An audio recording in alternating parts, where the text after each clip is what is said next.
Hello. It's Hey, Get the Fuck Out Friday. Hey, Kara. Hi, honey. How are ya? I'm good. How was your week?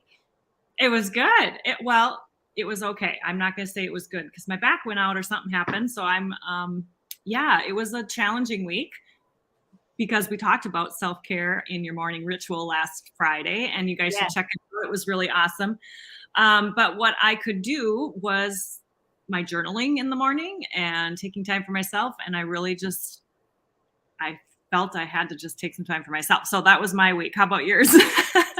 Mine was good until I was in a meeting and somebody said, well, with the Thanksgiving holiday. And I was like, wait, what? Like, it's next week? What's happening? I was like, it's next week. And so here we are. So we thought maybe we could have a conversation about how to kind of like decompress a little and not stress over the Thanksgiving holiday. And there's other holiday stress after the Thanksgiving holiday we'll talk about on another broadcast. We won't talk about that now. I just had to check my settings on Facebook. So I did that and we're good to go. So we were having technical difficulty before.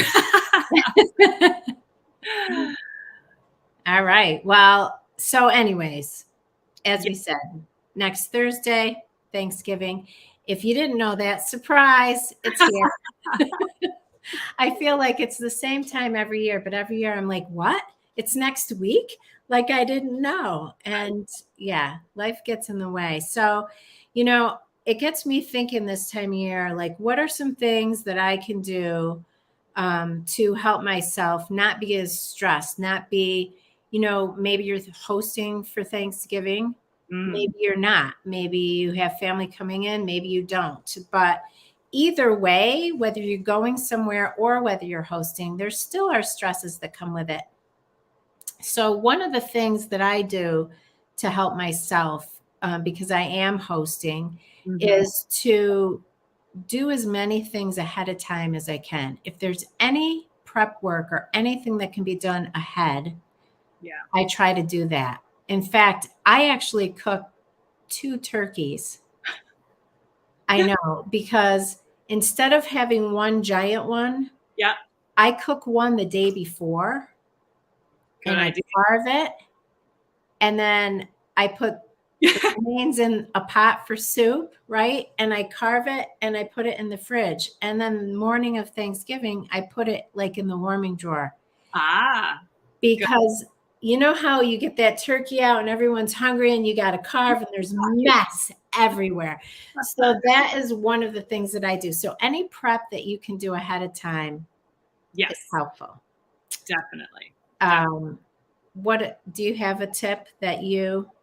Yeah, I think we'll just this is how our convos go, you guys. We just go blah, kind of all over the place, but we do have a little method to our madness.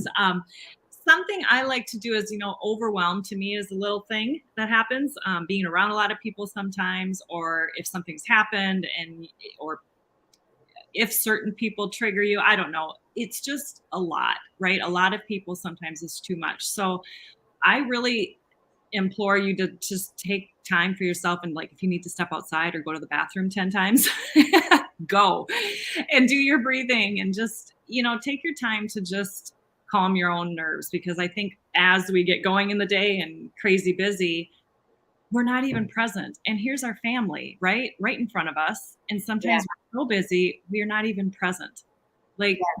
That to me is so much more important than all the other crap. So I think just really, if you need to be like, time out, guys, or do it, just really take your time. Take a time out, just like the kids, right? Yes. Sometimes my grandson does that, sometimes we're here, like a lot of people, things are chaotic, kids are running around, not just on a holiday, but on the regular. He'll go to my husband in his guitar room, and he'll be like, Papa, I need to come in here because I need some peace and quiet. He's fine. But you know what? They know. And we need to take a cue from that. And I think sometimes, I don't think it's just women, but I think it's very common among women that we feel like, oh no, we can't do that. We are women, hear us roar. Like, woo, we're gonna power through. Guess what? it's not necessary, and nobody's going to think less of you if you need to take a minute. So I love that. That's a great tip. The other thing that is really big to me, and I hear this from my coaching clients a lot, when this time of year happens, this is like, it's like the opening day of derailment of your diet and exercise program. I know. Right. And I don't really want to think of it as diet and exercise because I've never dieted per se. I just try to make healthy choices. But this is where things go awry. We start.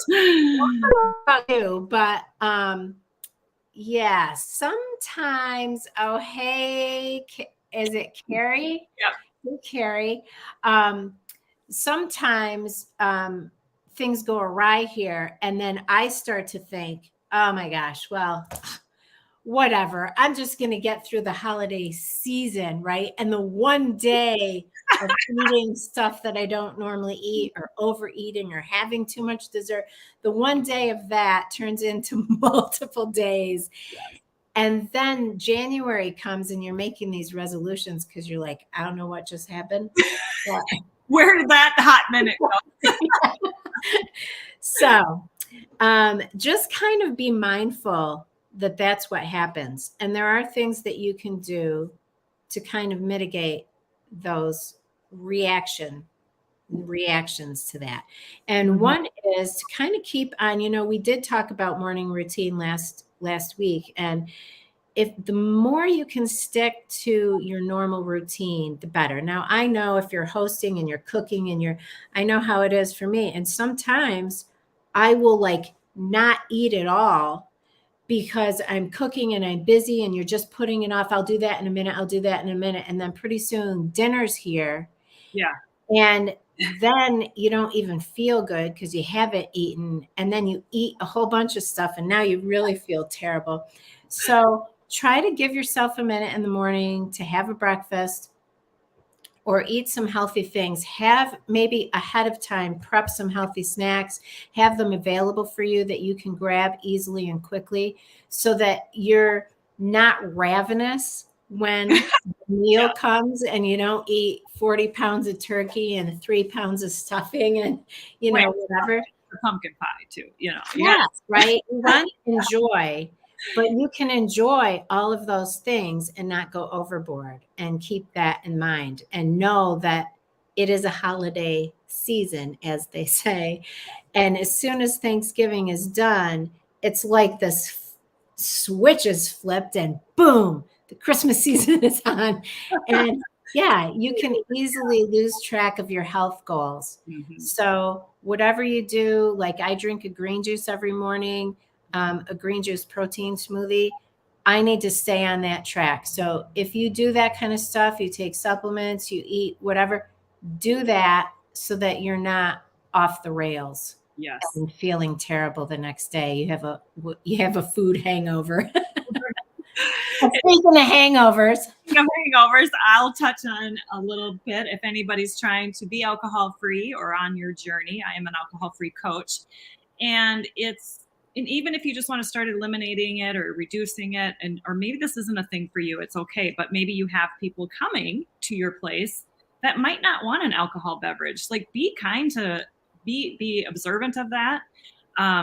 Throw on some, ginger beer is actually just a potent ginger ale.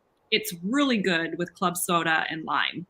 And that's something, and then you can make it look like a drink and give them a real drink glass. Like, don't deter your people who don't drink. They can have something fun and festive. So have something, or bring your own beverage, be prepared. Put it in a cup like this that nobody knows. So if you are around a lot of people that drink, nobody will say anything to you. And if they ask and you have to say it's your own concoction, whatever, just some people make it a bigger deal to make it a big deal that you're not drinking. And you just have to put up this little shield of like, this is my thing. It's like if you're gluten-free, you're not going to tell somebody, oh my God, no, you have to eat this and it's got gluten in it. You'd never do that to somebody. So just let's all be aware here that alcohol isn't everybody's go-to. And it's okay. And don't make them feel weird that they're not a party pooper. They're just choosing not to put alcohol in their body. Okay, you guys, it's not about you. It's not about anybody else. It's their deal. So I think really it's make it easy. And if people do ask you for a drink, here's the deal. Don't be the party pooper and say, no, I'm not drinking alcohol, and make it a big bleh. Let's just say, yes, I'd love something to drink, because gosh dang it, we want something to drink.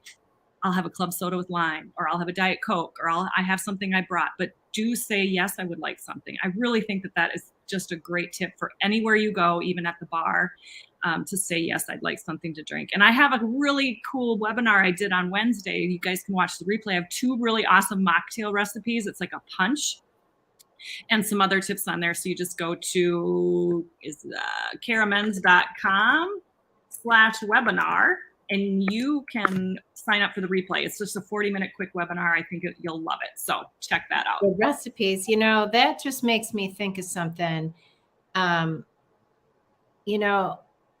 As not just in the holiday season, but specifically in the holiday season, I think it's really important to remember that everybody's in a different place. Mm-hmm.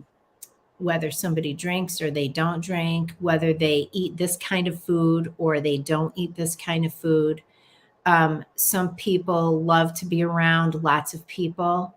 Some people do not. Some people are lonely and sad and missing loved ones, or people who have gone before us, right? And are not here with us anymore. Or maybe they are on this earth, right? But they don't live close. And it's sad for some people.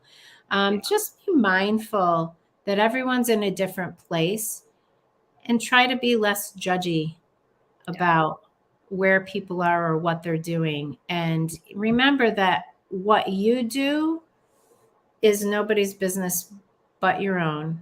And what other people think about what you do is also not your business. I know that sounds, kind of funny, but the truth is that it really brings you a lot of peace if you can let go of that. I don't care how much I try, you do still sometimes worry what people think or care what people think. Yeah. To some degree. But if you can really keep in mind that whatever people do think about you is not your business, that's up to them. That's their choice. You have to do what's good for you and be authentic in your own self, and you will be much happier. But, as Thanksgiving approaches, another good thing is to just think about those things to be thankful for. And sometimes that overshadows some of the stress and whatnot that we might be feeling. So I hope that's helpful a little bit for people. Know what's helpful, maybe what tips you do, and if you don't want to do a whole shebang of a big thing, go make tacos. I don't care who tries. I know somebody who has lobster on Thanksgiving. Yeah, that's a lot. Not everybody's jam. Some people are vegan. Some people are vegetarian. Like, everybody's got their thing. So it doesn't have to be, don't lock yourself into a box. If you want to do something different, do it. Yes. Just try to take a deep breath and enjoy the moment, enjoy your time with whoever it is that you spend time with on the holiday. So yeah, and just get to hang out with them. It's so good to be able to be with people. So next Friday will be the day after. Hopefully we won't be in a food coma because we're going to follow our own tips. Yeah, we will be on. We'll jump on here and see how everybody is. So join us next Friday. Meanwhile, happy Thanksgiving, everybody. Have a wonderful, wonderful holiday. And we are thankful. Kara, I'm thankful for you. And I'm thankful for everybody who is in my life. Everybody adds to it in their own wonderful way. So happy Thanksgiving. You too, hon. Happy Thanksgiving, everybody. Have a great one. Thanks for watching. See you next week. Bye-bye.